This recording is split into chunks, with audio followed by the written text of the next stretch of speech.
Maybe. We might already.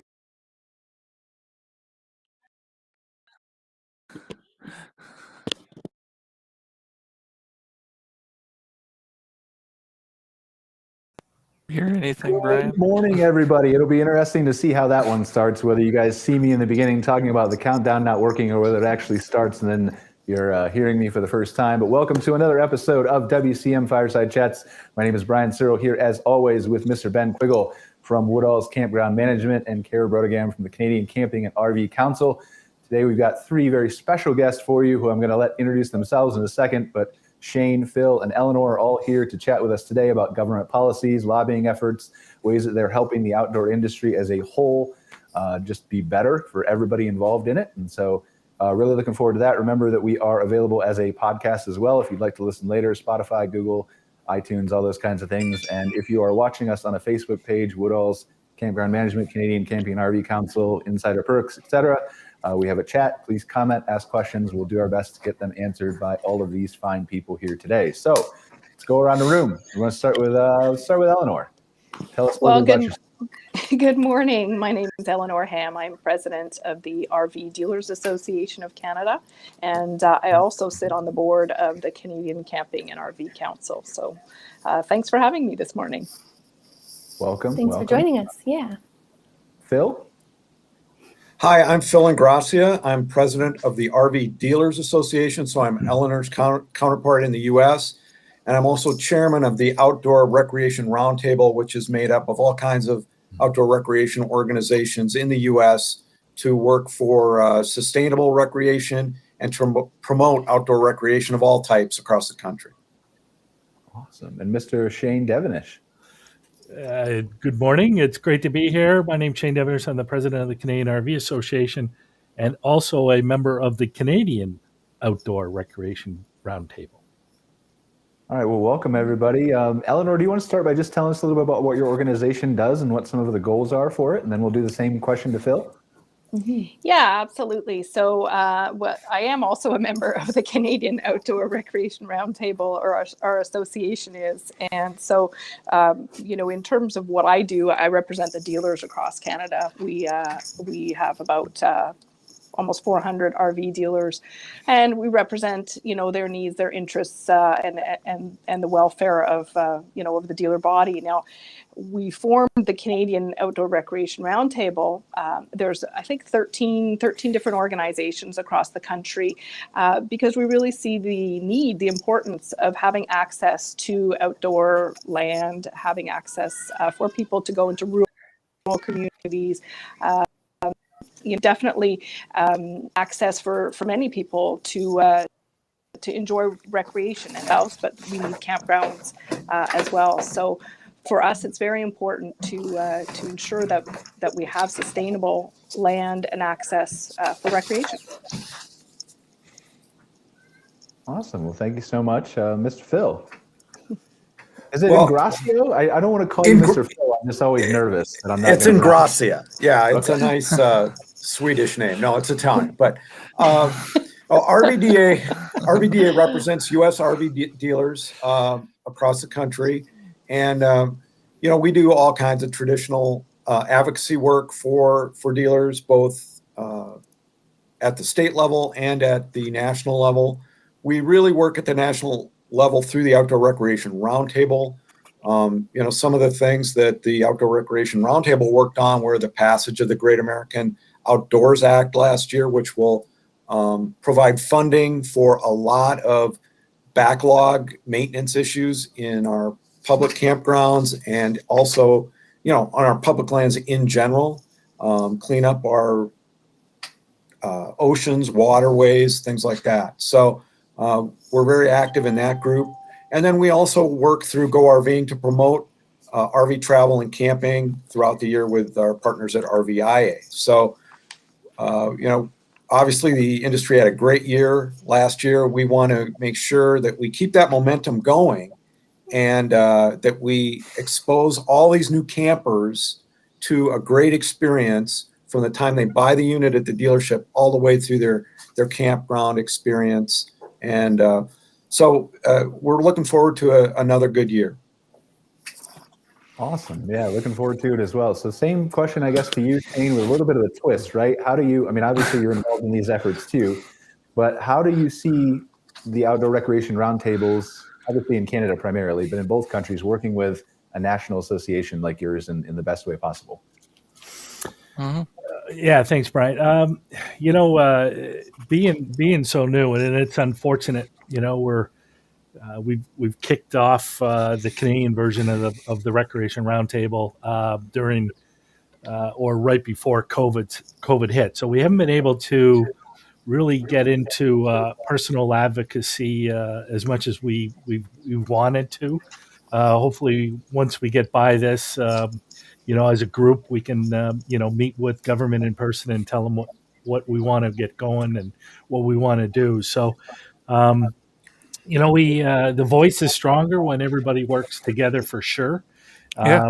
But there's so many so many things that we could accomplish, and I think from the Canadian RV Association perspective, and also CCRVC's, who is also represented, we're really excited, for the future to get things going and see what we can accomplish for our members. Awesome. Well, Mr. Quiggle, I believe you probably have some really good questions here, right? So let's get going. I just can't imagine, Phil, with the incoming administration, I just can't imagine how much work ORR's been doing just to get acclimated with everyone in the new administration. I mean, that's had to keep you guys pretty busy. Well, and Shane touched on it. In this environment right now, it's very difficult to have the personal connection. However, Mm-hmm. Platforms like this, we've met with the incoming Interior Secretary, EPA Administrator via Zoom, via calls like this. Also with members of Congress. Certainly with the chairmanships changing in the House over to the Democratic side, we've had some very good meetings through ORR with those folks. And, one of the great things about outdoor recreation is it is a bipartisan issue, right? Last year's Great American Outdoors Act was one of the only major pieces of legislation to even get approved in Congress last year, because we have such a divide between the parties on so many other issues in our country. But fortunately, they can come together when you make a strong case for outdoor recreation and the importance of outdoor recreation, not to only people's well-being, their health, but also the economic impact of outdoor recreation on the economy. And that's one thing that the Outdoor Recreation Roundtable has been able to do, working with the Commerce Department, is to show the tremendous impact that taken as a whole, outdoor recreation has on local communities and job growth. And that's the language that both parties speak very, very well. And so we were able to get the Great American Outdoors Act through Congress, but we still have a lot of work to do on the implementation. It's one thing to have Congress pass the funding authority and all that, but how's it going to be implemented when where the rubber meets the road or the boots meet the ground? And so that's where we got to make sure that the money is spent the way Congress intended for cleaning up this incredible maintenance backlog. If people have been on Forest Service roads, or even the way they collect fees in some areas is so archaic. I think we've all put $1 into a little manila folder and put it through it. It's ridiculous. We need to modernize so many parts of the way we run our public lands. And I think, this is the step. This is the way we can get that done moving forward. Yeah. I mean, people have to love talking. I mean, it must be great talking with these people about outdoor recreation versus maybe some of these other budget stuff that they talk about. I mean, it has to be a lot better talking about RVing than maybe, how much money they're gonna spend on this other budget detail that some of it gets real tedious. So at least you have an edge on that front, I guess. So but Positivity. positivity. But you know, you were talking about the Great Outdoors, that act. That was incredible that they passed. And we had somebody from the NPS on a few weeks ago that was talking about some of the details with that. I guess, you know, we've seen a lot of press releases from the Outdoor Recreation Roundtable here in the last few months or so on various details. I guess, you know, what's been your role, I guess, in kind of making sure that that implementation goes forward correctly, I guess? Well, you have to educate the members of Congress who have some oversight over how that money is spent. Mm-hmm. You know, also the new administration coming in, you know, the managers there that will be determining how that money is allocated down the line. So there's a lot of work that has to be done. We've just started really to move forward with Great American Outdoors Act and some of the key things. But for instance, fully funding the Land and Water Conservation Fund is very important. And then in this infrastructure package that's going to be moving, getting our kind of Eisenhower era, some of the campgrounds, some of the roads leading to campgrounds, some of the visitor centers, that, you know, that needs to be put on a fast track and get moving. You know, there are some, if there's any good thing that came out of the pandemic, and believe me, it's been horrible.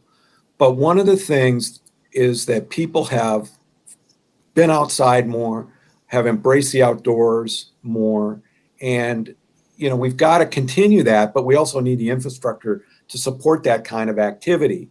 And managing the visitors on the land is another thing. You know, you've have to have good visitor data. You have to be able to plan for, you know, when those crowds are coming. And so all these things are kind of wrapped up into that bill. And, you know, we hope to see progress, but it is kind of a marathon, not a sprint. It is, you know, it took us years to get into this position. Hopefully it won't take us as long to get out of it. Is there barriers to getting, or I sometimes find it's difficult to get officials to relate to our industry because they don't maybe have as much personal experience with it. Is it difficult to maybe educate them on you know, what the needs are, and how do you do that? How do you give them an information packet and hope they read it, or what's the strategy for that? Well, you know, Eleanor, you can talk to that. I mean, I've been to some of your Hill days. It's a very similar process. Yeah, I mean, it's you do give them a package and hope they read it, but you know, Yeah. we don't know if that's always effective.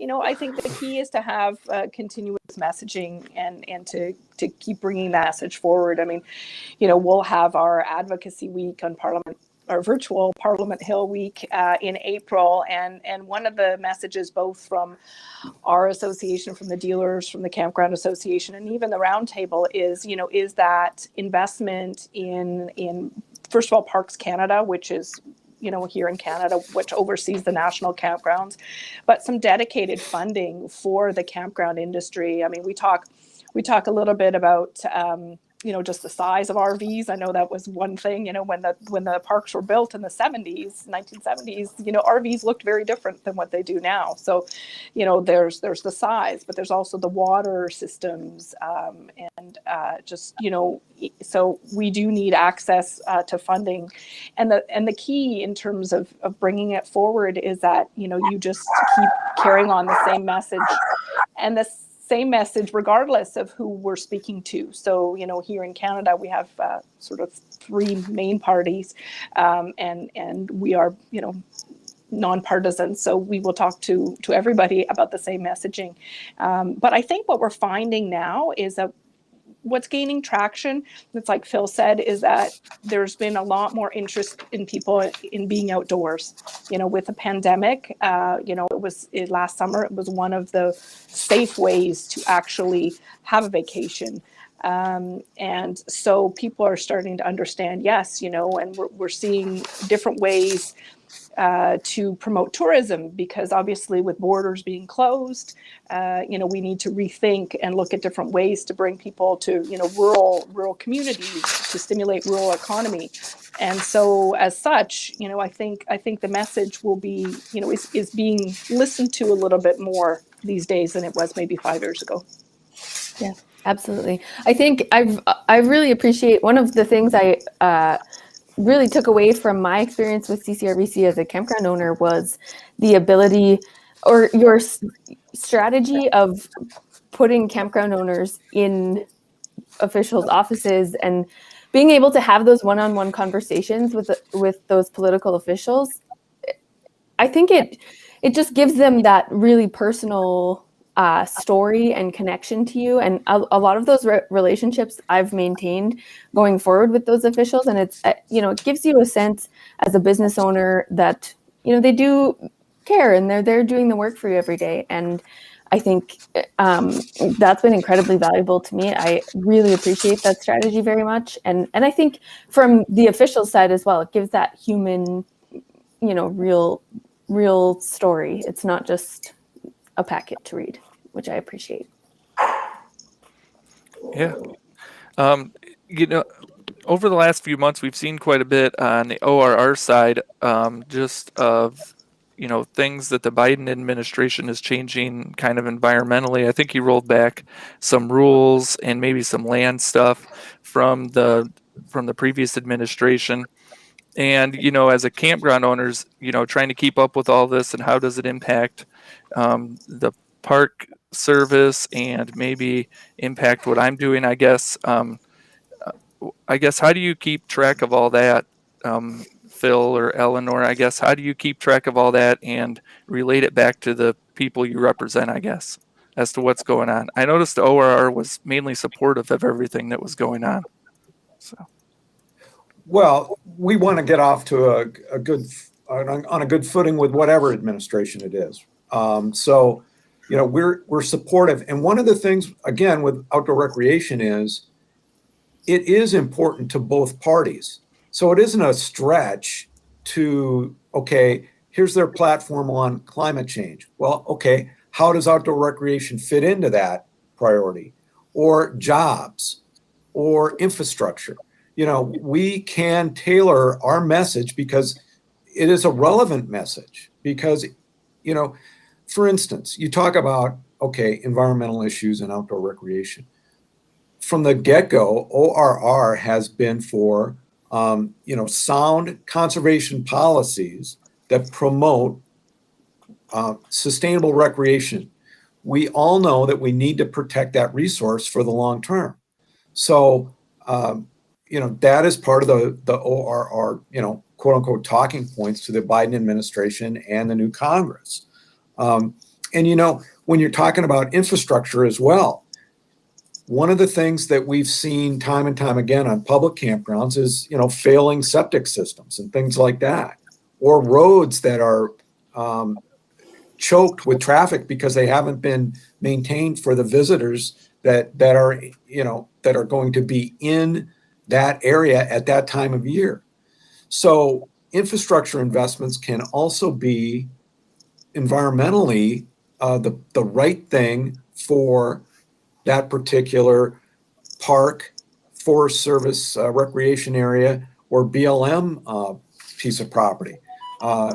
It's not mutually exclusive, and that's where I get, we need to strike a balance between, recreation usage, preservation of the resource, and then conserving those areas that are, the basic, the reason people are going, so that they're around for future generations.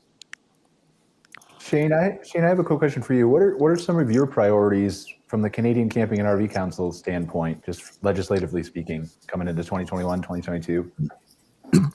We just did a survey of all the campgrounds across Canada, and the number one concern is still our ongoing concern that we've had for the last 4 years, and that's the tax issue and private campgrounds being eligible for the small business tax deduction, which if they qualify, reduces their tax from 50% to 15%. So that's a number one.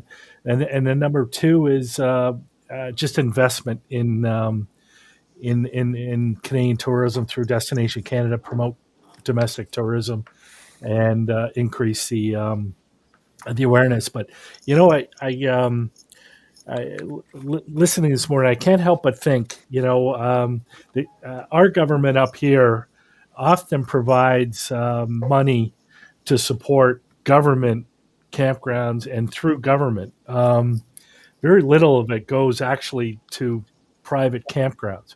What we need is almost remove some of the barriers that our private campground owners have, be it some MOE restrictions, overburden, red tape, allow campgrounds to put signage on roads, things like that. That's where we could use the most help, not necessarily investment, but just remove some of the bureaucracy that we have to deal with up here in Canada. I think we could do with a little less bureaucracy everywhere, Shane. So, so tell us about. I think you and maybe Cara can jump in on this too. You and Cara both had a presentation last week, I believe, related to this, right? Yeah. Eleanor was on there as well. We had a chance to present to the PC, which is a minority government right now. Government Tourism Advocacy Caucus or Advisory Caucus. I don't know the exact name, but we had a chance to present 5 minutes each. There was 3 different associations. CCRVC was one of them. RVD Canada was another. Camping Ontario was the third. It was a great chance to talk in front of 40 or 50 PC members of Parliament about our issues. They've always been listening to us. So it was great to, but we went over our number 1, 2, and 3 concerns, and it also gave us a chance to recommend, how they can help us going forward as we move through and get past this COVID situation. Good. Glad to hear that. It's always good when more people listen. So, Yes. I guess Eleanor, on your front, I know you guys are just putting things together. I guess what are your priorities? What's the priorities you're looking at as you're getting the outdoor recreation table in Canada put together, and what are some of the main priorities you want to focus on right at first? Yeah, so we actually just met a couple weeks ago again to say, what should we put forward as our priorities. We've got a bit of a strategic plan. Some of the objectives are ensure the primary drivers of the outdoor recreation economy across Canada are recognized. I mean, we're collectively as a group with the 13 organizations, we've estimated that we produce about $26 billion in economic activity for Canada. And so we want to ensure that that is recognized. That's why, we're stronger together. So strong voice. We want to foster federal collaboration that will enable the outdoor recreation economy to reach its full potential. And we want to remove barriers, as Shane was saying, it's to remove some of the barriers for private investment on public lands and waterways. We need more campgrounds. We need more access to waterways. I mean, the Marine Manufacturers Association, I mean, they say, they need docks and marinas and places for people to be able to come in. So we really need to be able to have there are people that want to invest and go in, but they need to do it obviously responsibly, but just remove the barrier for them to be able to invest in those lands so that people can go out there. We've also talked about, hey, what would it take to get a Canadian Outdoors Act in place? The big thing is the funding. So we're like, where can we find the money? Like that's the biggest thing, is where would government, I don't think that there's an extra pot of money somewhere for them to invest in at this particular time.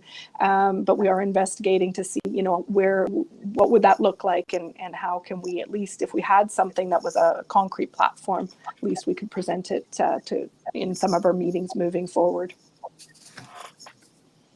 Yeah. So I'm gonna, go ahead, Ben. Sorry. No, go ahead, Brian. I was going to say, I wanted to ask the question. So we talked a little bit about with Phil before the show started, just small business owners and stuff like that. And I'll open it to anybody who wants to answer it. But how do you talk to some of these? Like, obviously, there's great green initiatives, like you were talking about, Phil, with Thor and some of the RV dealers and stuff like that. And I'm sure the same exists up in Canada. But how do you talk to the smaller business owners who are uncertain of some of the investments that they might have to make? How do you convince them that that is in their best interest long term? Because we have a lot of park owners who are watching us, right, and who are questioning some of these things. Not necessarily because they're not for the environment, but because it's an expense that they didn't have before. Right. Well, I think that, like you said, Thor, Winnebago are, and other companies across the RV industry are investing into, green technologies, green manufacturing practices.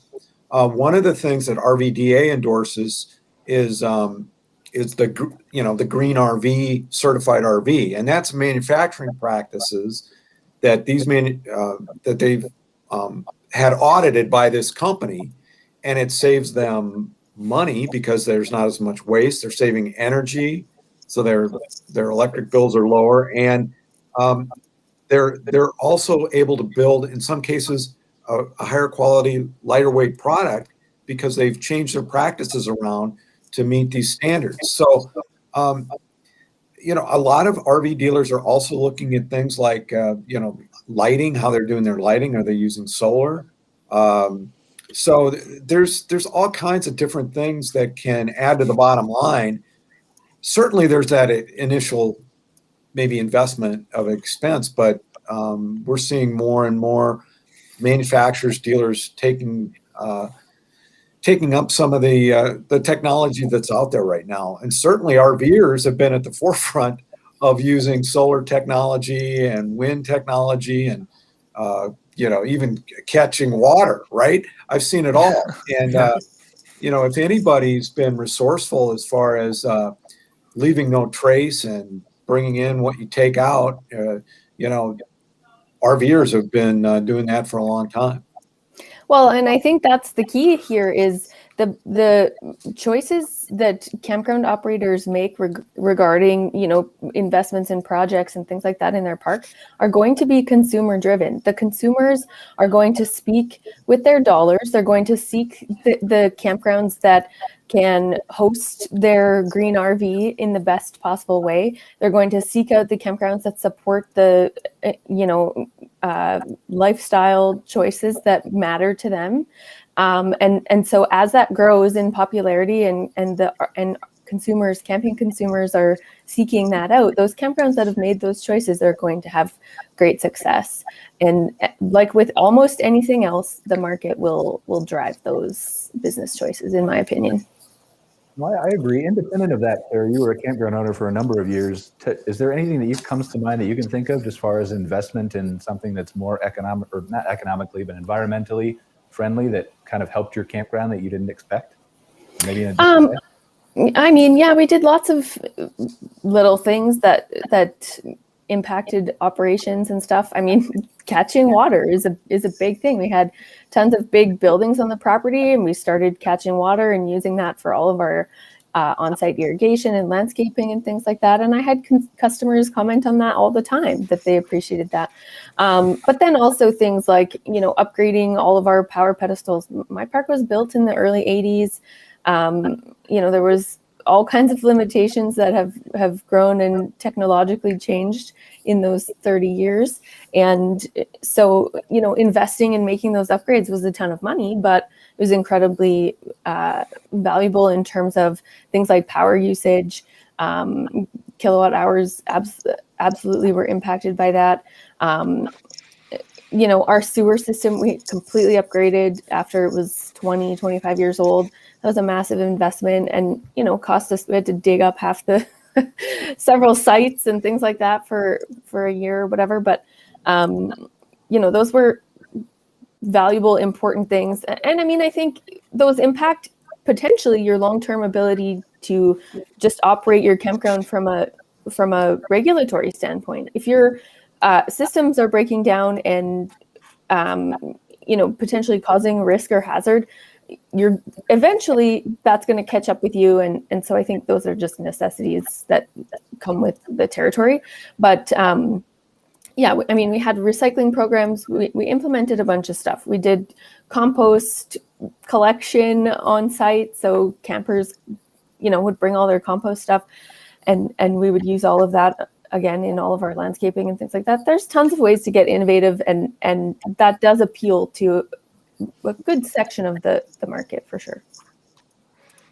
And we have like places like associations like the National Association of RV Parks and Campgrounds, which awards annually small, medium, and large park with the Planet Green Award for doing those types of improvements and having those strategies in place, which is kind of nice. I think some state associations do some awards similar to that. Yep. And I don't want to leave you out. What have you done from a green perspective as a homeowner in Michigan?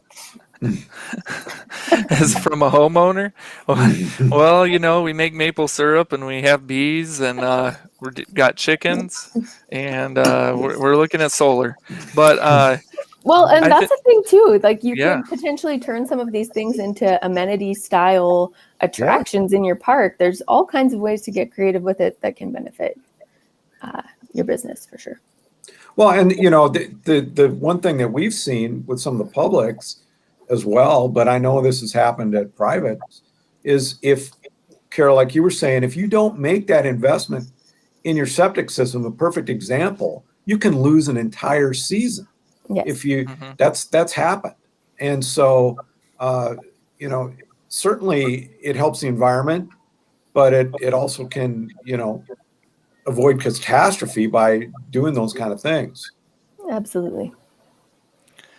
I think from we were trying to get a campground owner on the show that was going to go through their personal experience with what they've done, but we weren't able to get anyone. But I did have some good conversations with people, and a lot of it is developers.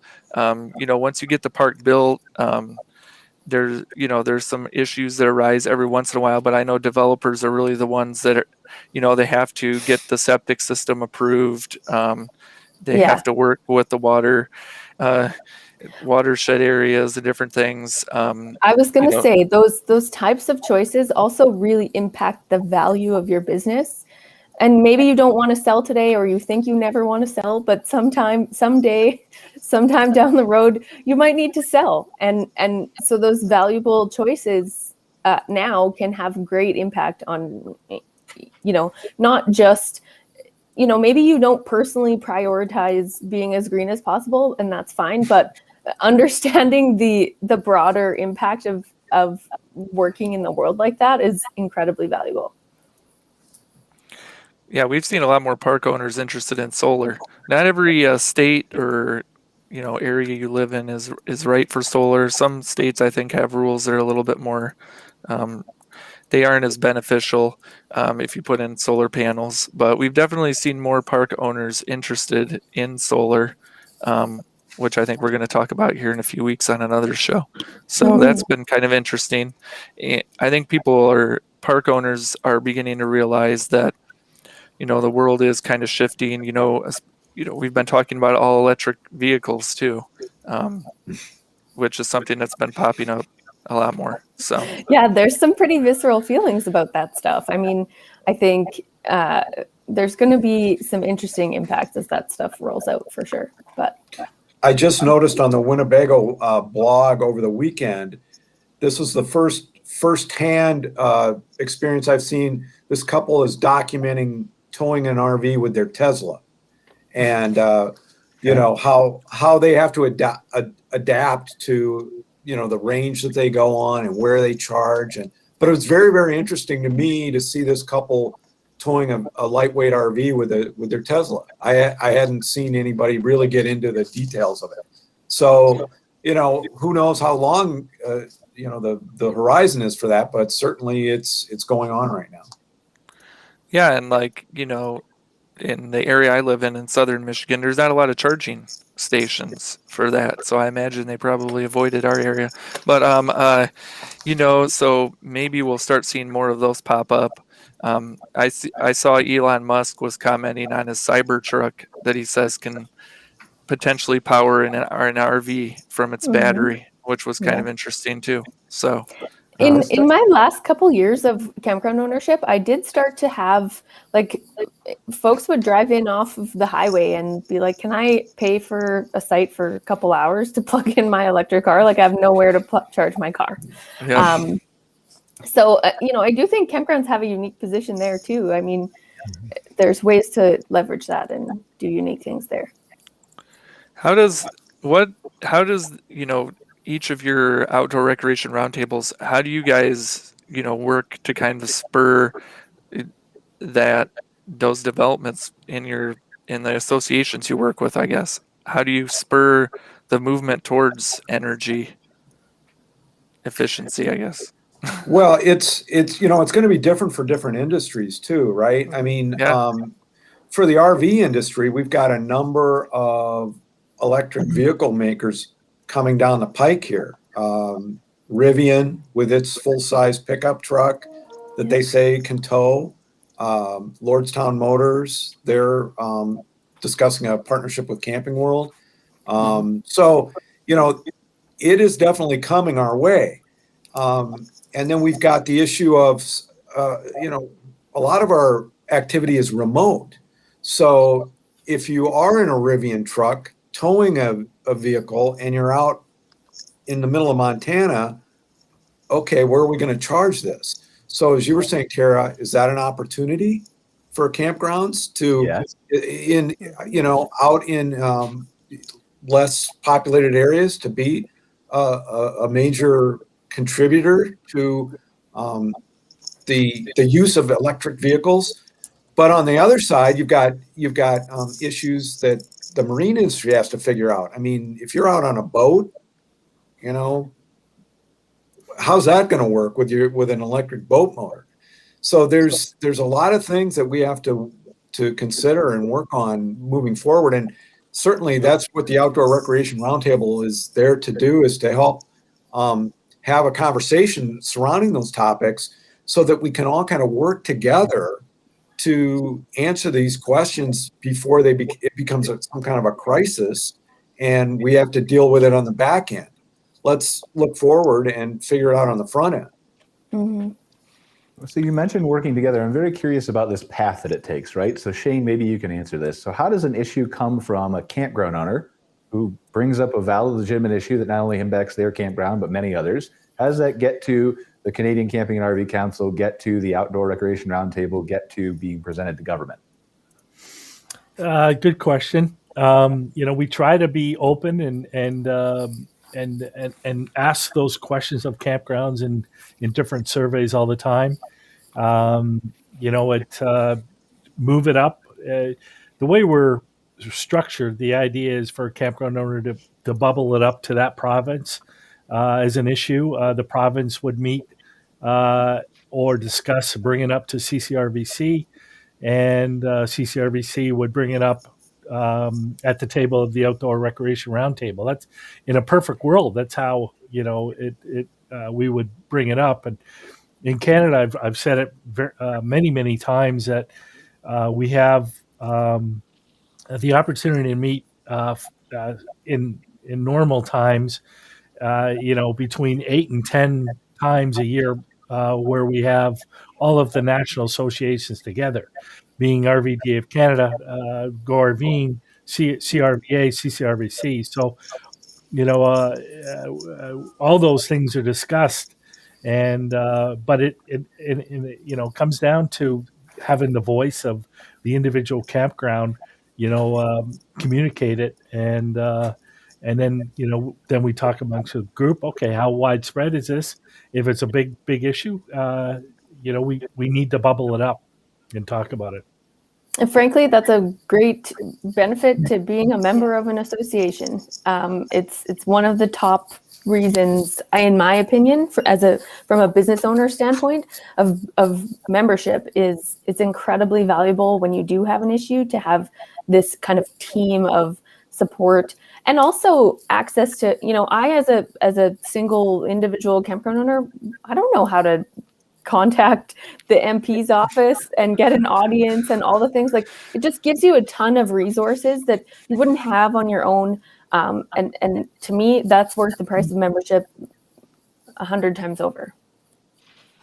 Yeah. Phil, I know we don't have anybody from ARVIC on here right now, but Phil, what does that process look like for you and ARVIC, and maybe even KOA and LSI? Well, one of the things that the pandemic did too, I think, was increase inter-RV and camping communication. I think Shane and Eleanor would agree with that, because we did not know a year ago. We did not know what was coming down the pike, right? So we had to get together and address some of these issues right away. In the U.S., it was, okay, what campgrounds are open, what aren't? When was production going to start again between the manufacturers and the dealers? Were dealers going to be able to remain open? What about service? All these things came up at us very, very quickly. But we have maintained this inter association contact. So now we're meeting quarterly. We were meeting weekly during the height of the pandemic. So we certainly have got much more communication. For instance, there's an issue in California right now with motorhomes and Class A's having to go through an inspection process, right? Well, now that the California RV Dealers Group is working with ARVC and the California Campground Group to educate the state that you do not want to make Class A owners who are visiting from out of state go through some kind of a smog check, if you want to have any kind of tourism development there. So, that may have occurred 2 years ago, but certainly we were able to make that connection almost immediately now. So there's a lot more coordination between the groups, and it's going to be ongoing. Mm-hmm.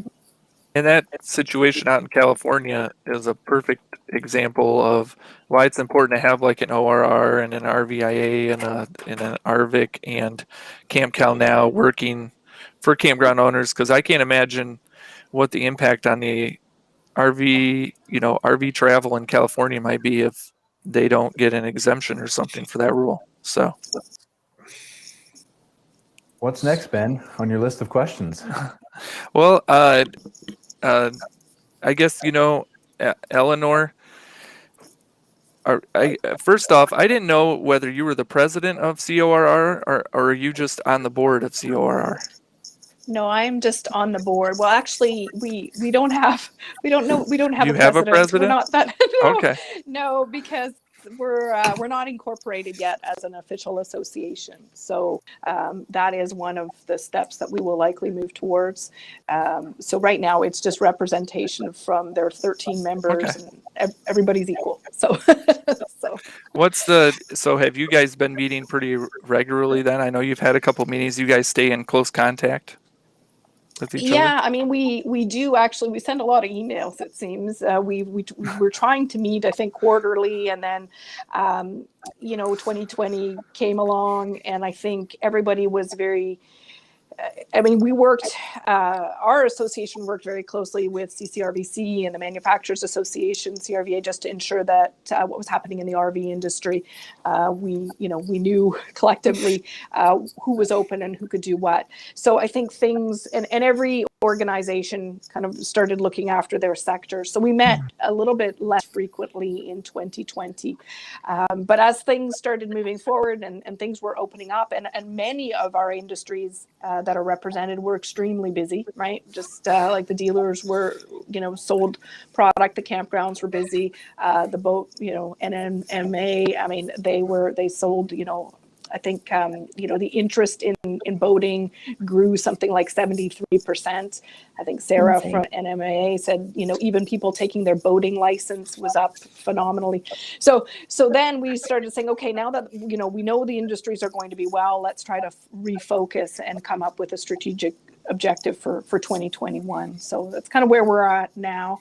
And again, we're talking about, what can we do to to try to mirror this Outdoors Act, or what would that look like in the Canadian marketplace?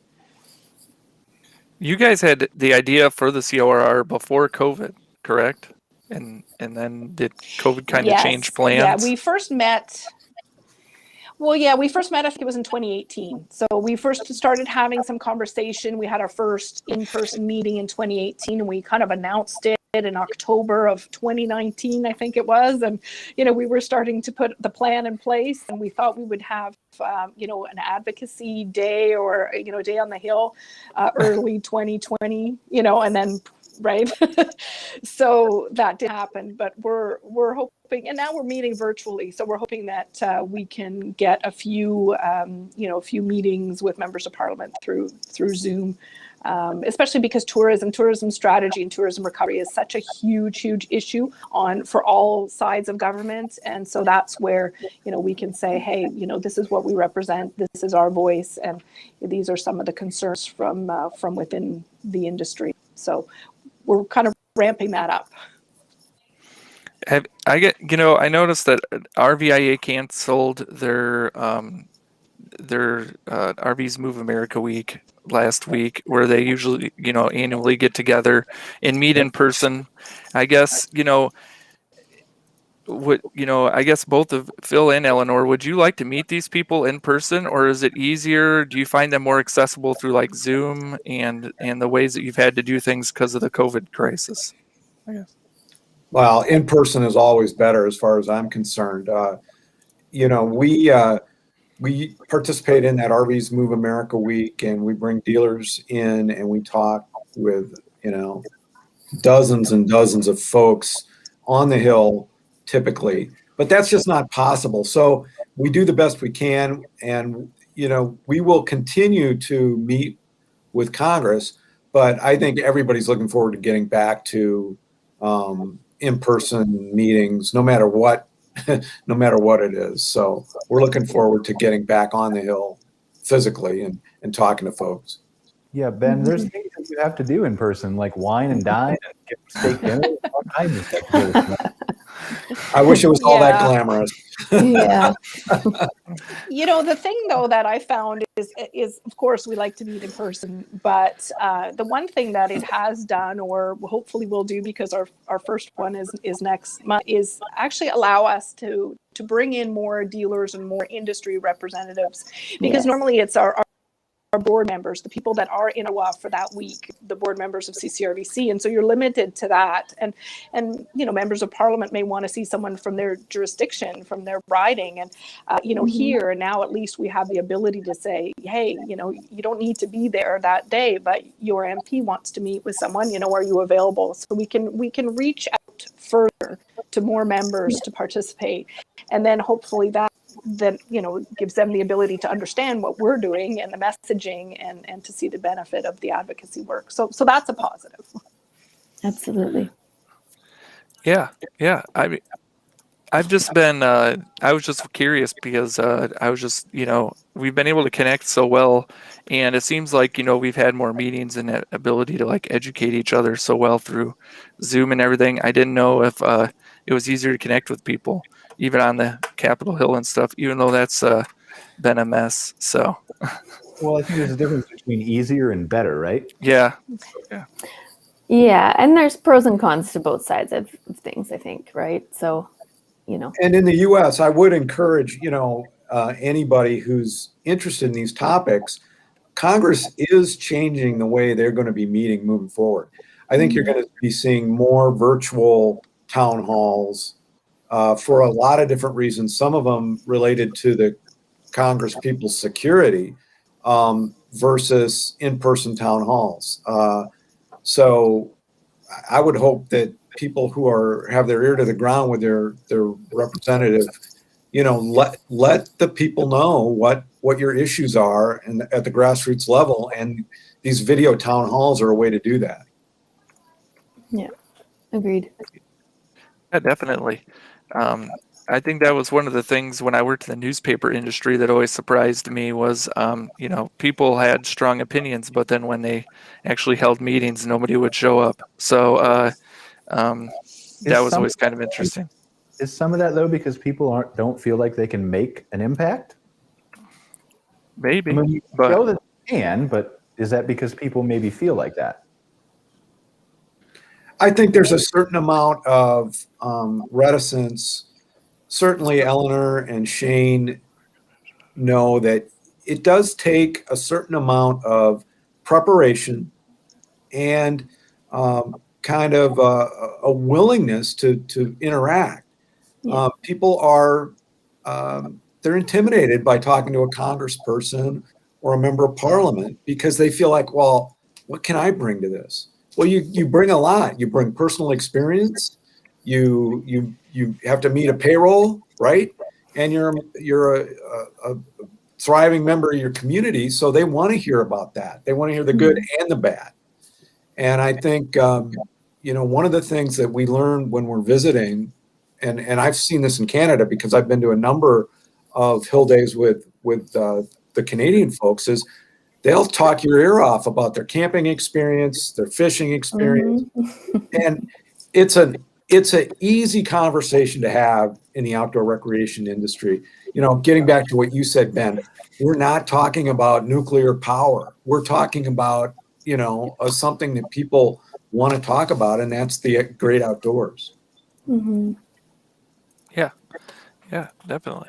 I guess we're still in the middle of this COVID thing. I guess what does it looks like we're getting out of the COVID stuff, which is great. Hopefully more people will get the vaccinations and stuff and we could keep moving out.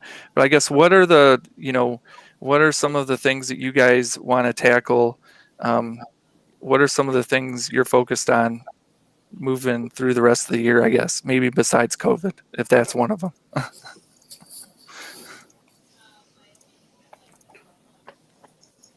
Well, from our standpoint, Don't all talk at once.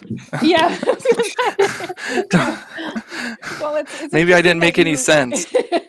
No, it's interesting that you bring that up because we've all been so focused on COVID. Now we're going, I don't know what's next. No. What's next?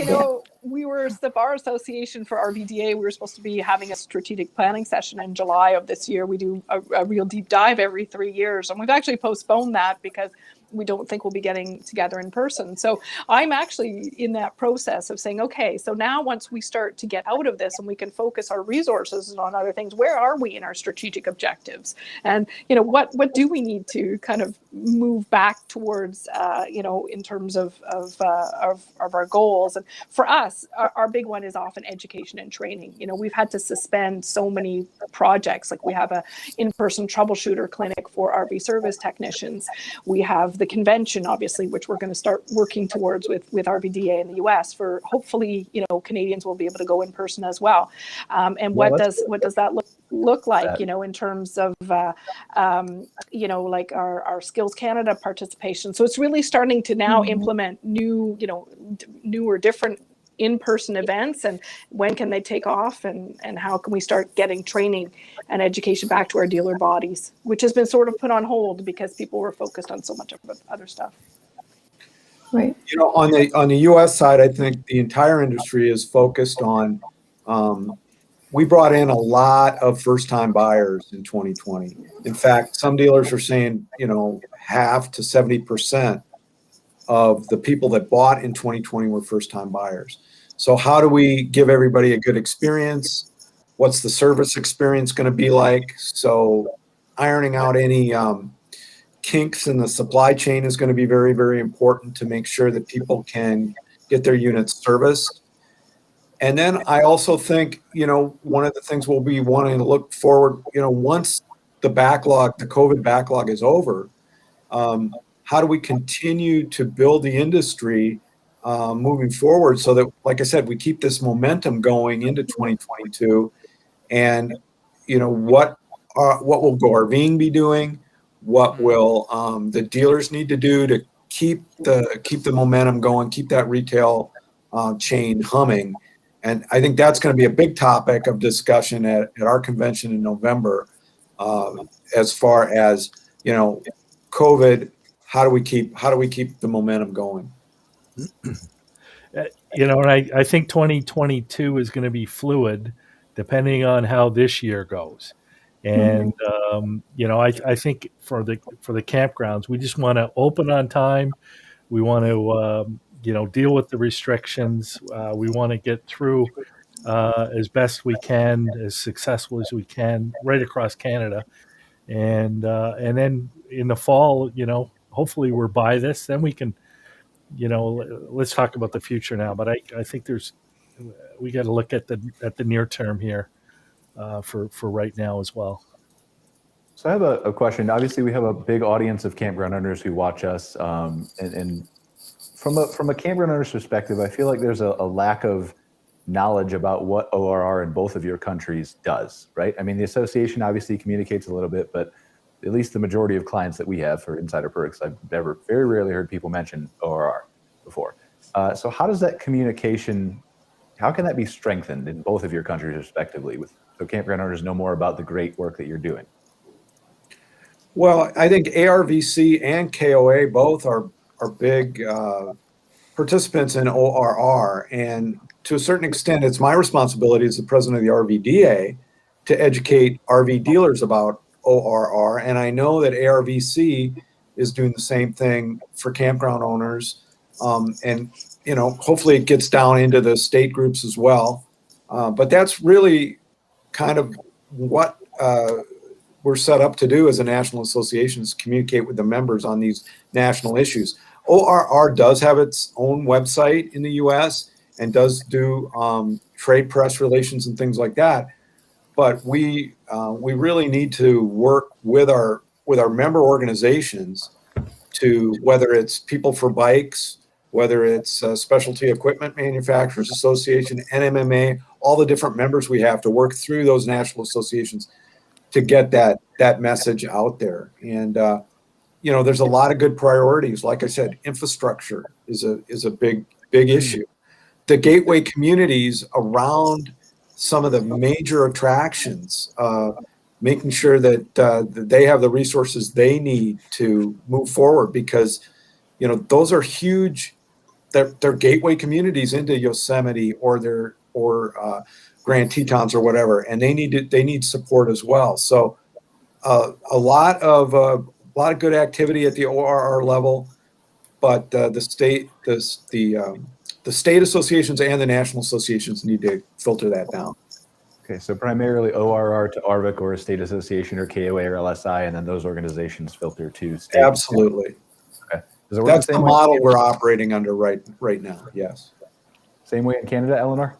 Yeah, that would be the same way, because you've got the heads of, or the chief staff officers of each of the different groups participate in CORR, and then it would go down, and but similar to way if issues go up the chain, they go back down in terms of communication as well.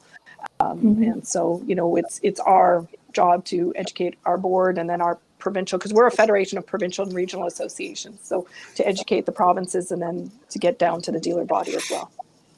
So just to be clear, if a Canadian park doesn't know what the ORR is doing for them, it's Shane's fault. Yeah, we can just blame it on Shane. Sure. Poor Shane.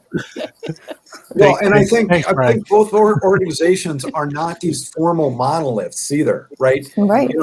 It really does depend on the member organizations to spread the news about what's going on, because ORR has a staff of 3 people. It's not a big group, and so a lot of the work is done by the member organizations, who just happen to be associations themselves. So it's a little different than maybe thinking you've got some massive federal group.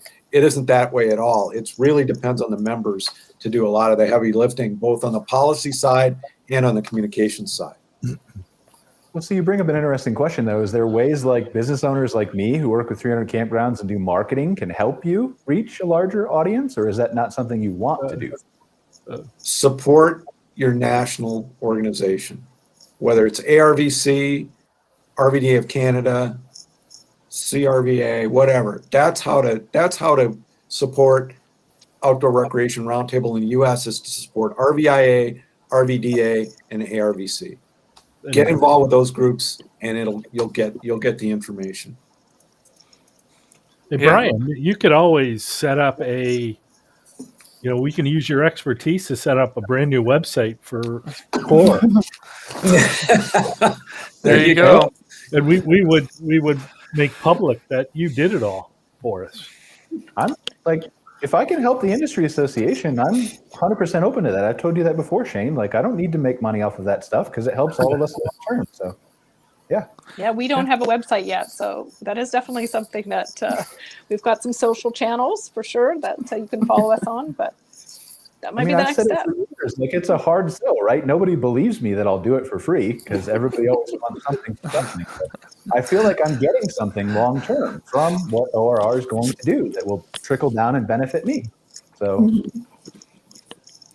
Yeah, I expect a lot of favors when I do things. So I don't do anything for free. So I'm Brian's counterpart. I'm the mean ogre that wants stuff. Balance. Yeah, so I think CORR has a great name. I mean, CORR, CORR with the CORR. I mean, you could do some different things with that nickname. So, but anyways, all right, I I'd love to hear your branding ideas, Ben. me and Brian will spitball. Yeah. Okay. we're at an hour, Ben. Do you have any other questions for these fine people? No, I think we covered a lot. I mean, it's great Yeah. to get updates on what you guys are doing, and then it's great to be able to just, hear the pathways that campground owners could connect with you. And I know at Woodall's, we definitely are following what's going on out in California with the diesel, the smog inspection stuff, which could impact campground owners. And I mean, it's great to go to your like the ORR website. And when CORR gets one, I'm sure it'll be great when they go to their website and just read the news and what you guys have been doing and to keep up with everything going on. It's a big undertaking. So it's great to have representation. So, You know what's really great? It's camping season. It's starting to get there. It's warming up. So that's what's really great. And I'm looking forward to a big year. I hope everybody else is. Can you see my sign? Oh, Yeah. yes. Oh, yeah, that's I'd rather be camping. camping. I mean, that's a great sticker, but why is it not on your car where more people can view it? Right? It's part of my vast collection of memorabilia back there. Okay. Yeah, I mean, I think it's going to be a great season. So everyone around here in southern Michigan is pulling out their RVs and trying to get them ready and stuff like that. Even though we could possibly get snow tonight. So Well, it's a little snow. It'll be fine. well, I think we'll let these people go. I'm sure they got more important things to do. Although we enjoyed having them on the show. So Yeah, so great. Any more questions? You always do that, Ben. I was waiting for you to ask me. ask what? If I had any more questions, you always ask. Yeah. Brian. Well, you told me to let them go. Do you have any more questions, Brian? Yes, I have one question. Did you get a new haircut? It looks kind of like punky-ish / MTV. And on that note, I hope everyone has a fabulous week and Ben enjoys his new haircut. Yeah, and I think we're talking about OTAs next week. So that should be another great conversation. We have some good people coming on. Spot tonight, Camp Nab is coming on. We should have some other individuals from reservation systems, maybe talking about the disconnect between OTAs and what we've got in the industry so far. So that should be great. So awesome. Well, thank you so much, Eleanor, Phil, Shane. Thank as you. always, Cara and Ben. Really appreciate you guys' time and look forward to speaking to you guys again soon. Yep. Thanks for the opportunity. Yeah. Thanks for Thank having you. us. Have a great day. Thanks. Yep.